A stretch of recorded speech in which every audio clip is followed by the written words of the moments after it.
everyone, welcome to Newsroom Weekly Review, your entertainment Middle East news. It's been a very busy and exciting weekend for everyone here in America. Most of us were celebrating Independence Day firework displays with our family and friends. What a great weekend. One of my favorites. Taking a look at Shafak News, the spokesman of Ministry of Oil, Assam Jahid, announced last Saturday that the next meeting of Organization of Petroleum Exporting Countries, OPEC, will be held in Baghdad at the end of September. Jihad said in a press statement that the member states of Organization of Petroleum Exporting Countries, OPEC, have anonymously agreed to hold celebrations of the 60th anniversary of organization fundings in Iraq's capital of Baghdad on September 30th.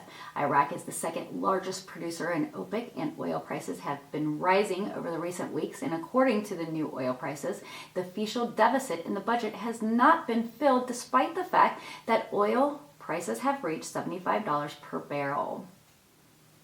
And taking a look at Baghdad, Mwanzi News said on Thursday, Parliament Speaker Mohammed al-Habousi and the U.S. Ambassador to Iraq, Matthew Chella, stressed the importance of continuing the strategic dialogue between the two countries. The media office of the Speaker of House of Representatives said in a statement received by Mwanzi News that the Speaker of Parliament, Mohammed al-Habousi, received the American Ambassador to Iraq, Matthew Chella, noting that during the meeting, bilateral relations were discussed and continued the strengthening of security and economic cooperations between the two countries. The two countries are working together to confront the challenges of terrorism, he added. The meeting discussed stressing the importance of continuing the strategic dialogue between the two countries, leading to strategic partnerships in various fields that serve common interests and contributes to supporting Iraq to achieve development and stability, noting that the meeting discussed developments in the regions and international situations and a number of issues of concerns. Shafak News reported Thursday that American Embassy of the capital Baghdad activated the C-RAM missile defense system, which is usually activated with missile bombings of threats of attacks by a drone. A security source told Shafak News agency that the system confronted a missile that tried to target the vicinity of the U.S. Embassy and siren sounding inside the U.S. Embassy without knowing more details. The international coalition announced that 3 people were wounded in the attack, with 14 missiles targeting the Ain al-Assad base in western Iraq earlier on Wednesday.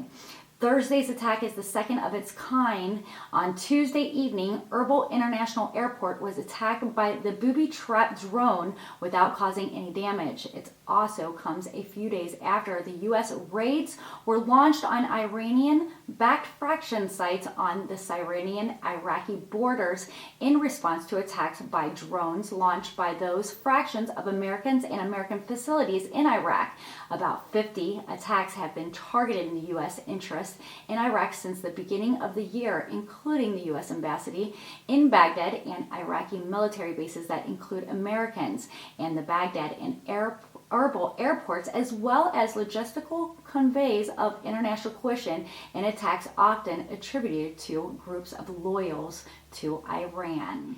In addition, a response from Baghdad, Mwanzi News reported Special Representative of Secretary General of the United Nations in Iraq, Jenny Hennes Blackshear, said on Wednesday the Iraqis' legitimacy is threatened by crude armed actors. These ongoing attacks last night again in Ebil are an effort to rule law.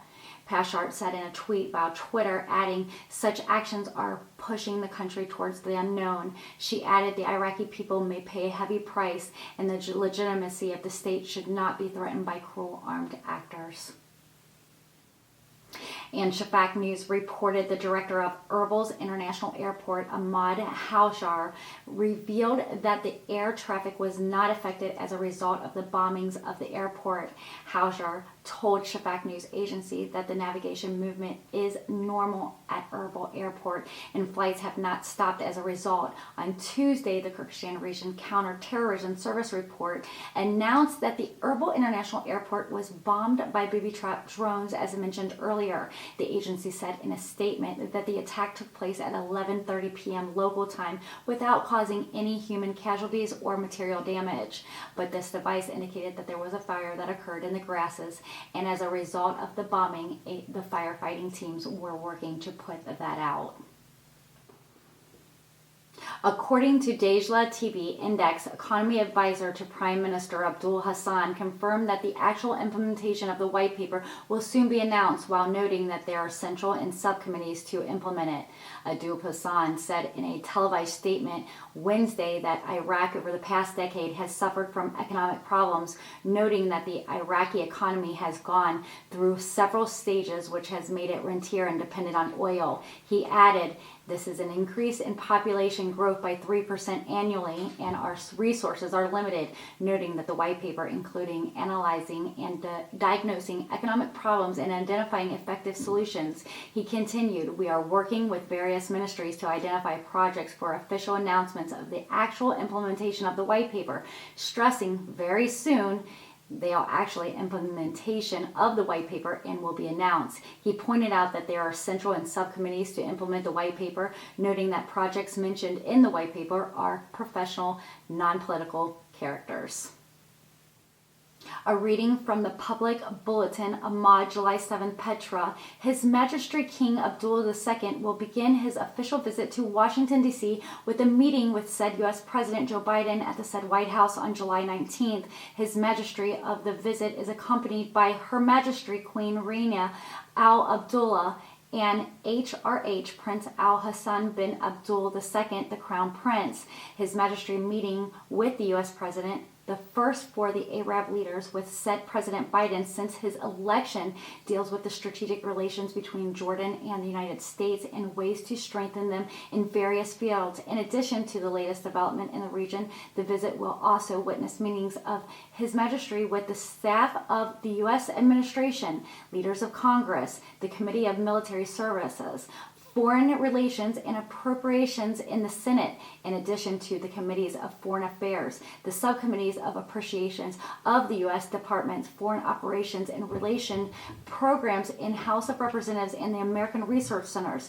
The royal working visits comes after a number of Jordanian diplomatic meetings and activities led by His Majesty the King. His Majesty met Palestinian President Mahmoud Abbas and participants in the 4th Jordanian-Egyptian-Iraqi Tripartite Summit in Baghdad prior to leaving the United States.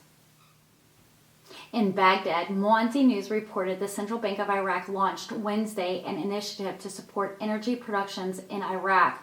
A statement of the bank, a copy of which was received by Mwanzi News, stated that in the line of international obligations towards reducing greenhouse gas emissions, the Paris Climate Agreement, and reducing fuel usage, the Central Bank of Iraq has decided to work to encourage the adoption of energy production tools from renewable sources and to work with the Supreme Court to lend to ensure the processing of percentages of the electric energy generated from renewable energy sources, solar panels, in the investment housing complex benefiting from the initiative.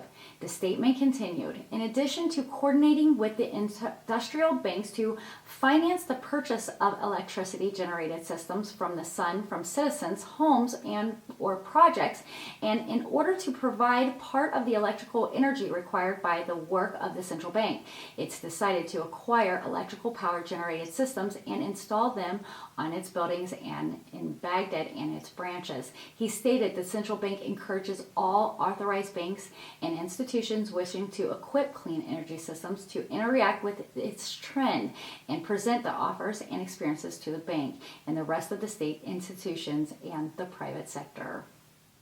It's been a very busy week in the Middle East, that's for sure.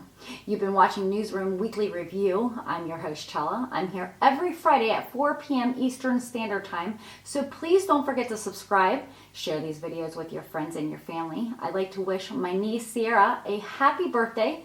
Everyone have a great weekend. I'll see you guys next week. Take care. Make sure you join us Fridays, 4 p.m. with Newsroom Updates with Chella Smith, Entertainment News. And don't forget us on Sundays for What's Cooking in the Kitchen. You can also find us behind the scenes 24/7 on Snapchat.